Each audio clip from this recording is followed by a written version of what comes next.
मुख्य उद्देश्य है धर्म का प्रचार प्रसार हो और लोगों के दुख तकलीफ में जो आज पीड़ा में हम जो कहीं ना कहीं आज युवा पीढ़ी जो भटक गई है वो दूसरे राह पे जा रही है, आप देखेंगे दूसरे राह पे जा रही है और पश्चिम सभ्यता को कहीं ना कहीं वो लागू कर रही है। तो ये आने वाली नस्ल जाने कि हमारे पुरखे क्या थे, हमारे देवी देवता क्या थे, हमारे देवी देवताएं ने क्या क्या किया था। तो ये इनको कहीं ना कहीं जागरूक करने के लिए और हिंदुत्व धर्म का अपना एक कार्य होता है। तो ये पीढ़ी के साथ साथ में युवा वर्ग इसको जाने और कहीं ना कहीं जान के हम सब लोग भी इस वक्त को इस पल पे जो दुख है तकलीफ है परेशानी है किसी का, तो वो पंडित धीरेन्द्र शास्त्री जा रहे हैं, वो दुख तकलीफ संकट को हरने के लिए आ रहे हैं, लोगों की समस्याओं का हल करने के लिए आ रहे हैं और स्नेह और आशीर्वाद इस विलायत दुर्ग को देने आ रहे हैं, कुछ और सिखा रहे हैं। बागेश्वर धाम सरकार पंडित धीरेन्द्र कृष्ण शास्त्री भिलाई आ रहे हैं। किस प्रकार से चल रही है उनके आगमन की तैयारियां? बागेश्वर सरकार की पूरी तैयारियां करीब करीब हो गई है। होटल एम्परियल जो आपको दिख रहा है बाईपास में, वो होटल हमने क्या बोलते रख लिया है। साथ ही बात हो रही रोमन पार्क जो दुर्ग में है, क्योंकि वो पूरे प्रदेश में एक वेजिटेबल होटल है, वो है। साथ में ही आप देखेंगे भिलाई क्लब जो सेक्टर 8 का है, साथ ही अग्रसेन भवन है।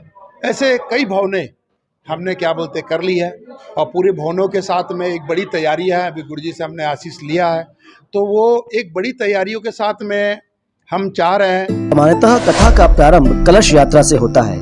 किस प्रकार की कलश यात्रा देखने को मिलेगी और कितनी भव्यता और क्या मुख्य आकर्षण कलश यात्रा में रहेंगे?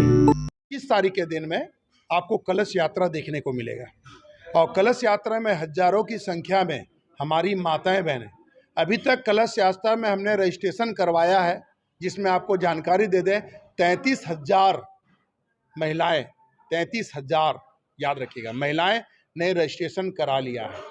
वो भिलाई से भी हैं, कई दुर्ग से हैं, उतई गांव, नेवई गांव, पुरई गांव, पाटन गांव, जंजगीर गांव, मोरीद गांव, गांव में चूंकि आस्था का सैलाब होता है तो सब जगह जगह नोट कर लिया और मैंने उसको काउंटिंग कल ही कर रहा था और ये आने वाले समय तक करीब 51,000 हो जाएंगे।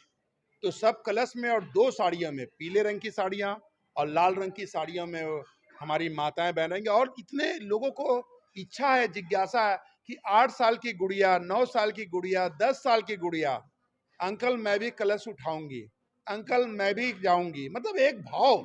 और मेरे पास हजारों कॉल्स आ रहे हैं जो लोगों का है कि किसी भी तरीके से हम इसमें जाएं। कोई एक एक परिवार से 3-3, 4-4 लोग आ जा रहे हैं।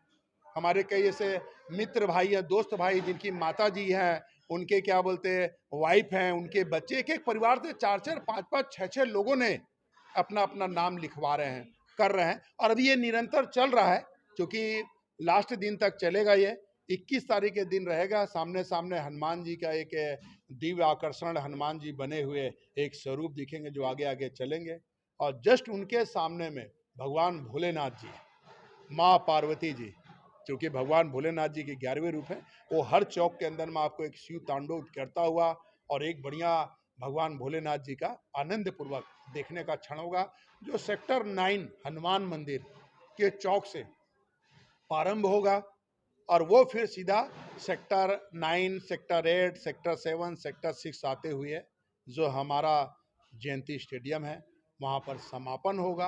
और समापन के बाद से दूसरे दिन से सवेरे से दिव्य हनुमंत। और प्रयास यही किया जा रहा है कि जहाँ तक 21 तारीख को अगर समय से गुरुजी पहुँच जाएंगे तो गुरुजी ही उनका नेतृत्व करेंगे। पंडित धीरेन्द्र शास्त्री जी, बागेश्वर सरकार ही आगे आगे एक बड़े रथ में बैठ के वो निकलेंगे। उनकी एक बड़ी व्यवस्था, आज मैंने नगर निगम आयुक्त से बैठ के चर्चा की है इस मसले को। 2-3 दिन के अंदर में जाके क्षेत्र के अंदर जाना है और कहाँ किस तरह की व्यवस्था रहेगी, किस तरह की तैयारी रहेगी, उस पर चर्चा करना है। प्रशासन अतः देखा जाता है पंडित धीरेन्द्र कृष्ण शास्त्री की कथा में बड़ी संख्या में भक्त आते हैं। इतने बड़े भक्तों की बैठने की व्यवस्था किस प्रकार की होगी? टेंट कब तक और किस प्रकार से लग पाएंगे? निश्चित तौर पे 15 तारीख के पहले पहले एक बड़ी पूरी व्यवस्था बन जाएगी और व्यवस्था के साथ में एक कार्य हो जाएगा। और टेंट वगैरह जो गढ़ने हैं, टेंट वगैरह करने हैं, क्योंकि वो बागेश्वर सरकार के से जुड़े हुए लोग करते हैं। छिंदवाड़ा के टेंट वाले हैं, 5 दिन से 7 दिन लेते हैं टेंट को करने के लिए। 22 तारीख से हमारा कार्यक्रम है। निश्चित तौर पे 15 तारीख से टेंट लगने का कार्य प्रारंभ हो जाएगा और उसके बाद क्या बोलते हैं एक बड़ी तैयारियां हैं। लोगों का कलश यात्रा के साथ में ही आरंभ हो जाएगा।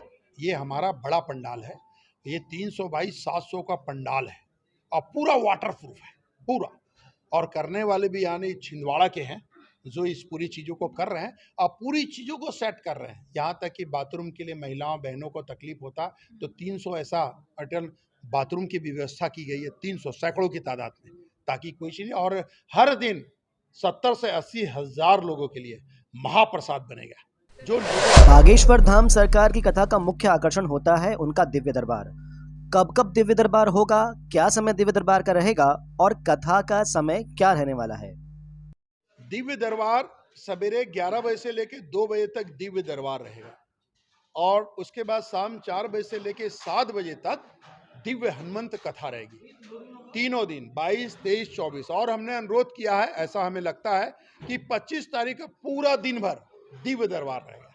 हमने अनुरोध किया है कि आम पब्लिक और दूर दूर से लोग आ रहे हैं गुरुजी, तो आपको सबका थोड़ा सानिध्य आशीर्वाद इसने मिल जाए और कम से कम भिलाई की इस पावन धरा में, क्योंकि बाबा की बारात निकलती है भोले बाबा की, तो पूरा भिलाई शिव में हो जाता है। तो एक दिन आप और दीजिए, ऐसा मैंने अनुरोध किया है, विनती की है। अब मुझे उम्मीद है कि शायद जो भक्तगण बाहर से आकर यहाँ पर रुकेंगे, उनके रुकने की व्यवस्था किस प्रकार से होगी?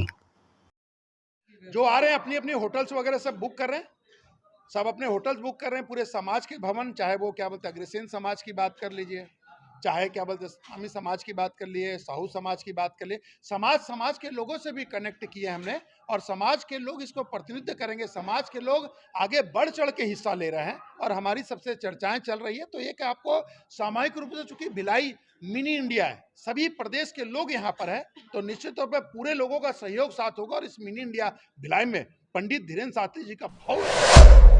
इतने बड़े भव्य आयोजन को संपन्न कराने के लिए लगभग कितने कार्यकर्ता लगेंगे और सुरक्षा की व्यवस्था किस प्रकार से होगी? सिक्योरिटी की पूरी व्यवस्था रहेगी।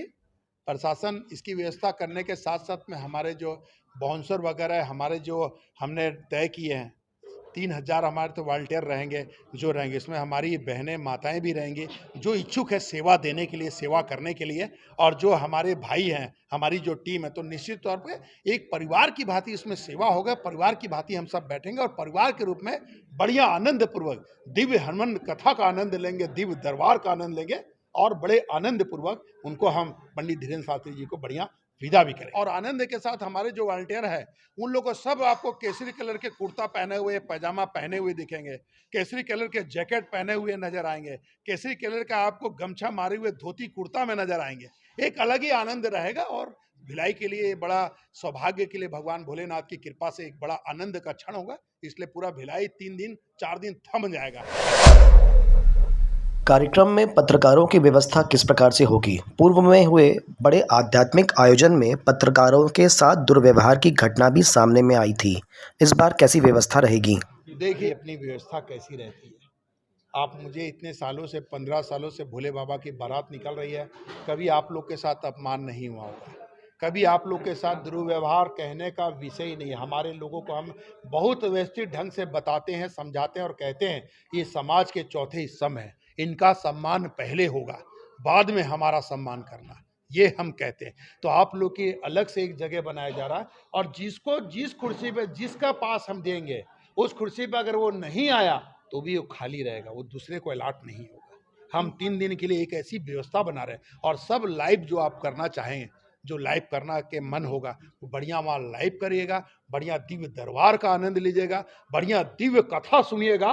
क्योंकि ये 3 दिन आप लोग से भी मेरा करबद्ध निवेदन है कि आप पूरा समय दीजिएगा, क्योंकि ये क्षण, ये पल दोबारा आए ना आए, लेकिन ये पल को हमको कैद करना है कि जीवन में ये पल रहे हमेशा कि हाँ इस पल में हम हनुमान जी की कृपा मिली, स्नेह मिला, प्यार मिला और भरपूर अपनों का प्यार स्नेह मिला और परिवार में हम रहे। इसलिए आपकी एक विशेष व्यवस्था हम करा रहे हैं। इसलिए मैं आपको विश्वास दिलाता हूँ कि आपके पूरे सम्मान का, मान का ध्यान रखेंगे और मान सम्मान के साथ आपको स्थान दिया जाएगा और स्थान के साथ हम आपके सामने रहेंगे। और कहीं भी कोई ऐसा लगता है आप डायरेक्ट मुझे कहिएगा। वैसे मैं आपको विश्वास दिलाता हूं, मैंने अपनी पूरी टीम को बोल चुका हूं और टीम को समझा चुका हूं और बाहर से जो लोग आ रहे हैं उन्हें भी मैंने बताया। और आपको जो बना के बस ये कि आप लोग का बनेगा, उससे पूर्व में आप अपना आधार कार्ड और आधार के साथ अपना एक फोटो ये मेरे को व्हाट्सएप में सेंड कर देंगे, ताकि आपकी जो व्यवस्था बनेगी आप 24 घंटे में कभी भी आ सकते हैं और जा सकते हैं, आपको रोक बड़ी संख्या में लोग दूर दूर से आएंगे, मौसम भी खराब है, मेडिकल सुविधा किस प्रकार से रहेगी? व्यवस्था क्या रहेगी? मेडिकल व्यवस्था हमने की है। कई ऐसे हमारे संकरा क्या बोलते हैं मेडिकल वाले, रुंगटा, सभी ने संपर्क किया। तो एक एक भिलाई वाले ने किया, भिलाई नर्सिंग होम वाले, बहुत लोगों ने किया है। तो एक एक करके, एक दो भी ने, 1 दर्जन एम्बुलेंस वहाँ खड़े रहेंगे और 1 दर्जन नर्सिंग होम वाले ने अपनी अपनी व्यवस्था रखी, जहाँ पर वो दवा से लेके और दवा के साथ साथ में ग्लूकोज से लेके अन्य प्रकार की दवाओं की व्यवस्था कर रहे हैं कि कभी किसी को मान लो बुखार हो गया तो पैरासिटामोल मिल जाए, किसी का हाथ पैर दर्द दे रहा तो आयोडेक्स मिल जाए, किसी को तकलीफ हो रहा तो मिल जाए। मतलब व्यवस्था 70 से 80 हजार हमने आपको जो बोला है उसके, ये तो हमने सिर्फ कहा है कि हम व्यवस्था कर रहे हैं। इसके अलावा सब समाज आगे आ रहा है और समाज की सोच है कि कहीं न कहीं एक सेवा का मिला है मौका और हमें सेवा करना कि अतिथि देव हो। जो दूर दराज से आता है तो भिलाई आ रहा है तो हमारे घर आ रहा है, और घर ये परिवार है भिलाई दुर्ग, तो यहाँ हम उनको सम्मान के साथ साथ में उनकी चिंता करें, भोग की, इसकी भी चिंता हम कर रहे हैं।